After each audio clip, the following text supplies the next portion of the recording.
Alors bonjour à tous, merci d'avoir cliqué sur cet épisode. Nous recevons souvent des questions sur la durée, les délais d'une démarche VAE et j'aimerais vous proposer ici quelques repères, alors très généraux, pour estimer votre timing VAE et donc vous aider à planifier votre projet qui est selon moi l'un des facteurs clés de votre démarche. Ne zappez pas, suivez-moi après le générique pour voir de quoi il s'agit et de comment ça se passe. À tout de suite.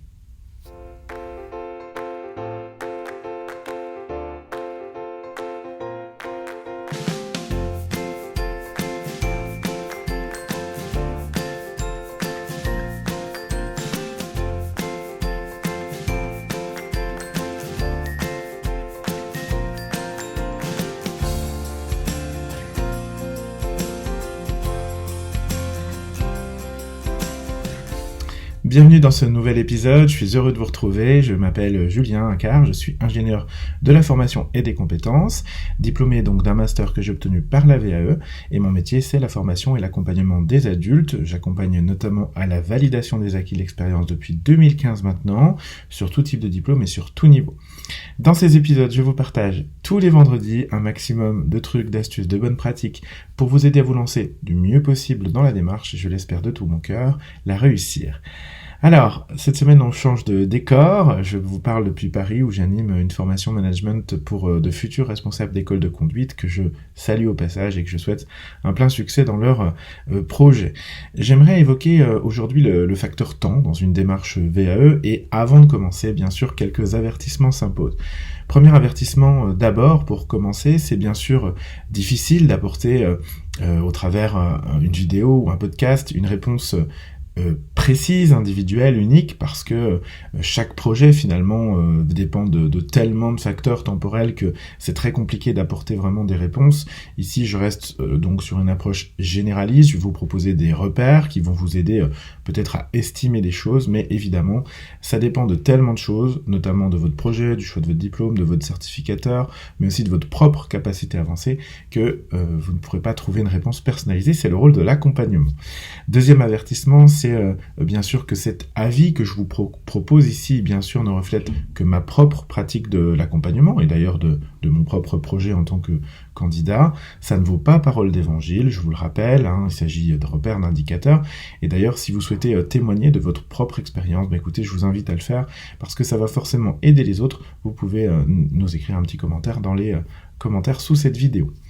Alors, le délai moyen d'une démarche VAE, les avertissements d'usage étant donnés sans transition, je constate qu'un délai moyen d'une démarche VAE, c'est à peu près environ 12 mois, donc 1 an, entre le moment où vous démarrez votre projet, donc c'est-à-dire vous faites le choix de votre diplôme, de votre certificateur, et le moment où vous vous présentez devant le jury. C'est un délai moyen qui vaut pour la plupart des candidats, c'est-à-dire ceux qui effectuent leur démarche en parallèle de leur métier, donc en travaillant en gros le soir et les week-ends, je vais dire ça comme ça, et donc je précise aussi que ce sont des personnes qui sont accompagnées. C'est particulièrement important de vous préciser ces deux sujets. D'abord le rythme, parce que évidemment quand on se lance tout seul, on peut procrastiner, peut-être un peu plus souvent, on peut manquer d'autodiscipline peut-être un peu plus souvent que lorsqu'on a un coach finalement qui nous rappelle nos propres engagements, qui booste aussi vos périodes de travail, vos périodes de découragement, et si le sujet de la procrastination vous intéresse, j'aurai l'occasion de faire bientôt une vidéo à ce sujet. J'ai déjà eu l'occasion d'évoquer aussi sur cette chaîne la charge de travail, donc je vais pas forcément y revenir, mais ça constitue vraiment la démarche. Le fond de la démarche, c'est que en gros on peut estimer en fonction du niveau de diplôme à peu près entre 8 et 10 heures, voire 12 heures par semaine pendant les phases de production, donc c'est-à-dire hors vos phases d'attente finalement de certificateur. Je pense notamment à la période de recevabilité. À titre personnel, c'est la durée que je considère 1 an, 12 mois, vraiment la plus réaliste, la plus utile. Alors, réaliste parce que d'abord, elle tient compte de la vie d'un projet VAE, des aléas qu'on peut avoir, personnels, professionnels, de votre motivation qui va fluctuer. Je vous ai fait une vidéo à ce sujet. Des délais extérieurs qui ne nous appartiennent pas toujours, ceux de notre accompagnateur, ceux de notre certificateur. Et donc, réaliste, voilà, 12 mois, ça me semble réaliste. quand on travaille à côté, quand on a une vie de famille à côté, quand on a des loisirs à côté. Et puis, ça me semble également une durée utile, et ça c'est très important parce que je pense qu'on n'en parle pas suffisamment. C'est une durée qui me semble nécessaire pour maturer. Alors je mets des guillemets, parce que je ne sais même pas si ce terme existe. Je l'utilise sans savoir s'il existe, c'est pas très professionnel, pardon. Mais j'espère que vous comprenez l'idée. Maturer, c'est porter à maturation, je vais dire ça comme ça, votre projet, c'est-à-dire que d'une part, prendre le temps de comprendre, d'appréhender la démarche, ses spécificités, ses enjeux, les attentes du certificateur, du jury, comprendre finalement les tenants, les aboutissants, et puis d'autre part, produire parce qu'il va falloir produire un livret de recevabilité, un livret VAE, un livret d'expérience, donc en moyenne 80-100 pages. Ça peut être moins en fonction du certificateur, ne vous enflammez pas ceux qui sont moins, hein, mais c'est en moyenne ça quand même, et ça va vous demander du coup de prendre suffisamment de recul, de hauteur, et le temps vous permet de prendre suffisamment de recul et de hauteur, donc ça me semble important de vous le rappeler. Vouloir parfois aller trop vite, plus vite que la musique, finalement ça vous fait passer à côté des enjeux de la démarche et puis du succès que vous pouvez aussi avoir. Hein. D'abord le diplôme et au-delà, votre montée finalement en compétences. Alors, délai moyen d'1 an, ça veut dire qu'il y a des projets qui durent moins, d'autres qui durent plus. D'abord, parlons des projets qui durent moins longtemps. Alors, on est sur des projets VE plus courts et donc forcément plus intensifs, mais c'est possible. Parmi les durées les plus courtes sur lesquelles j'ai été amené à accompagner des gens, on est en moyenne sur du 3 mois. Alors, évidemment, plus on réduit la durée d'un projet, les attentes restant les mêmes, plus votre rythme de travail sera et devra être intense, soutenu.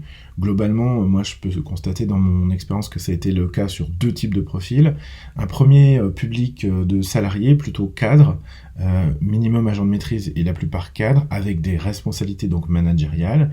Et je le dis, s'ils m'écoutent au passage, une faculté aussi à appréhender la démarche, la méthode, rédiger, analyser et finalement avancer peut-être aussi plus vite que la moyenne parce que leur pratique professionnelle leur demande ça au quotidien. Donc quand on sait déjà le faire, finalement on va aussi plus vite que quelqu'un qui est très éloigné par exemple de l'écrit, sans jugement de métier. Si vous êtes dans les métiers, je pense de l'artisanat, les métiers de bouche, forcément c'est beaucoup plus compliqué pour vous d'appréhender ne serait-ce que l'outil informatique, la capacité d'analyse et de réflexion de votre pratique, l'écriture, parce que vous en faites certainement un peu moins que quelqu'un dont c'est le métier au quotidien, et c'est, je le dis vraiment avec beaucoup de bienveillance et sans aucun jugement de ma part. Je précise aussi pour la compréhension de tous qu'on était sur ce groupe de personnes sur un projet qui était facilité parce que les certificateurs étaient partie prenante de ce projet et donc il y avait aussi des délais qui étaient raccourcis pour notamment la recevabilité comme l'envoi du dossier et le passage oral. Donc globalement on va dire 3 mois et si je compte entre le moment du lancement du projet et le moment où les gens ont été diplômés, allez, 3 mois pour les plus rapides, certificateurs plus efficaces, et puis 4-5 mois pour les autres parce qu'il y a eu parfois un petit peu plus de délai, notamment en termes d'organisation des jurys. C'est toujours très compliqué de réunir un jury, ça se comprend. Deuxième type de public sur une durée intensive, cette fois de demandeurs d'emploi. Alors du coup des personnes en capacité de consacrer une part importante de leur journée à produire pour leur VAE. Donc on était sur un accompagnement de 7 heures par jour, ça fait 35 heures par semaine. Vous voyez que quand on est à 35 heures par semaine, on est bien plus que 8 à 10 heures qui sont les repères que j'ai pu vous donner avant. Parfois, en plus de ces 35 heures du travail personnel, pour les personnes les plus motivées, celles qui avaient, d'ailleurs c'est souvent celles qui ont réussi le plus, et les 3 mois dont je vous ai parlé comptent ici vraiment pour la production, vraiment du livret, donc 3 mois, 35 heures par semaine, ça vous donne une idée du volume horaire, et finalement, je suis pas sûr qu'on soit très éloigné d'une durée d'1 an sur un rythme un peu moins insoutenu, on va dire, en termes de travail chaque semaine, parce que d'autres choses à penser.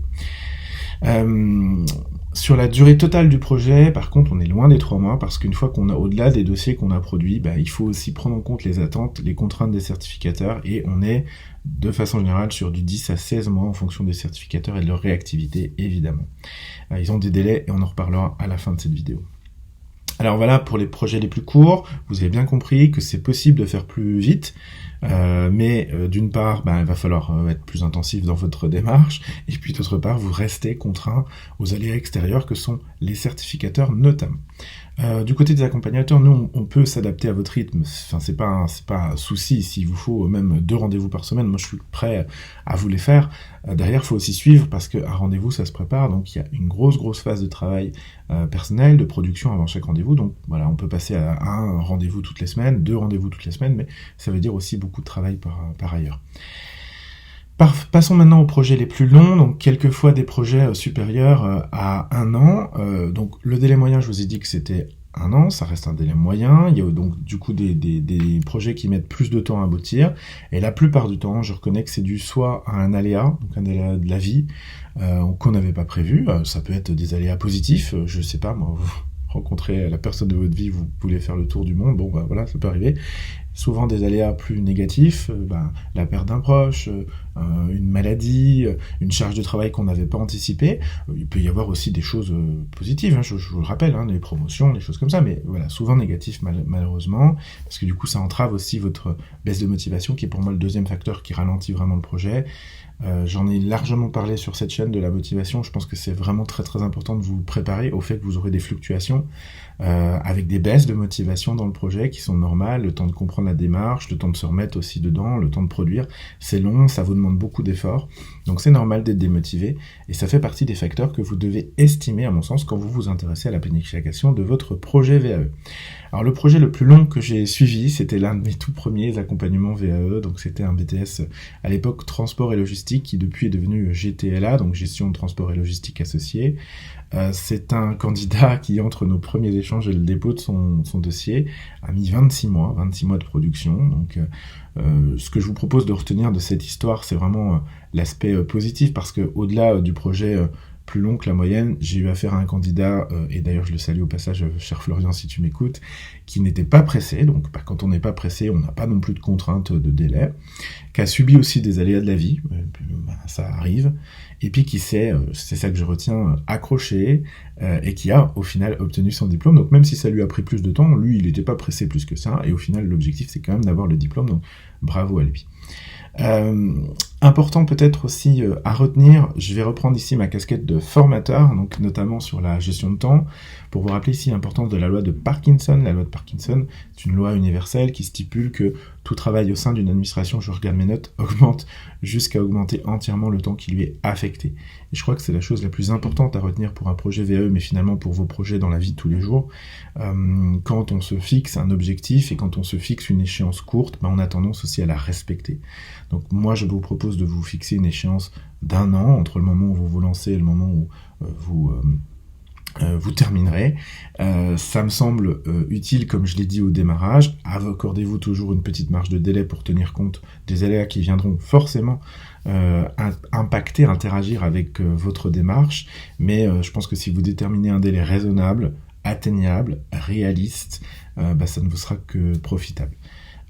Malgré tout, je rappelle ici qu'on est, je l'ai dit, mais je le redis, dans une planification qui reste toujours très hypothétique, soumise à des phénomènes extérieurs. J'ai déjà eu l'occasion de vous sensibiliser sur cette chaîne à la gestion des certificateurs qui n'ont pas toujours la même temporalité que celle des candidats, que celle des accompagnateurs notamment privés, avec des délais d'études qui sont parfois de plusieurs semaines, voire de plusieurs mois. J'ai échangé avec un candidat récemment qui me disait « Oh là là, mais qu'est-ce que c'est long ?» Mais oui, c'est long pour avoir une recevabilité, c'est long pour organiser un jury. Il y a aussi, pour les personnes qui ont un accompagnement par leur certificateur, des temps de réponse. Moi, j'en ai fait les frais. Pour mon propre projet, j'avais pris un accompagnement de l'université. C'était très long entre le moment où j'ai envoyé mon plan détaillé et le moment où on me l'a validé. Ça a mis 8 mois. Si 8 mois, c'est très long. Alors, ça ne m'a pas empêché d'avancer. C'est aussi tout l'intérêt de prendre un accompagnement parce que on sait qu'on n'est pas, on ose peut-être plus facilement avancer malgré l'absence de réponse du certificateur. Je pense que quelqu'un qui est seul et qui attend la réponse d'un certificateur, 8 mois, 9 mois parfois, il a le temps de se décourager largement. Alors je ne fais pas de généralité, tous les certificateurs ne sont pas longs, certains sont très réactifs et je les salue au passage, merci à vous parce que c'est très important. Il y a en ce moment une réforme de la démarche VAE qui est poussée par nos partenaires, je pense notamment à David Rivoire de Les Deux Rives, le leader français de l'accompagnement à la VAE, qui a rédigé une note et qui a pointé du doigt finalement les délais de la démarche, notamment des certificateurs. J'espère que les choses vont bouger dans les prochaines semaines, mais nous verrons bien. Ce qu'il en est, bien sûr. Voilà, je vous propose écoutez, de nous arrêter ici pour aujourd'hui. J'espère que ça vous donne déjà une première idée sur le timing d'une démarche VAE. J'espère que vous avez aimé cet épisode, et si c'est le cas, n'hésitez pas à mettre j'aime, à la partager, à suivre notre chaîne, et je vous invite aussi à vous rendre sur le site jacef.com pour vous inscrire à notre newsletter et recevoir des contenus exclusifs. Je ne vous oublie pas, j'ai encore un petit peu de travail pour vous envoyer des choses, mais ça va bientôt venir. Je vous dis quant à moi à la semaine prochaine. D'ici là, portez-vous bien, je vous embrasse.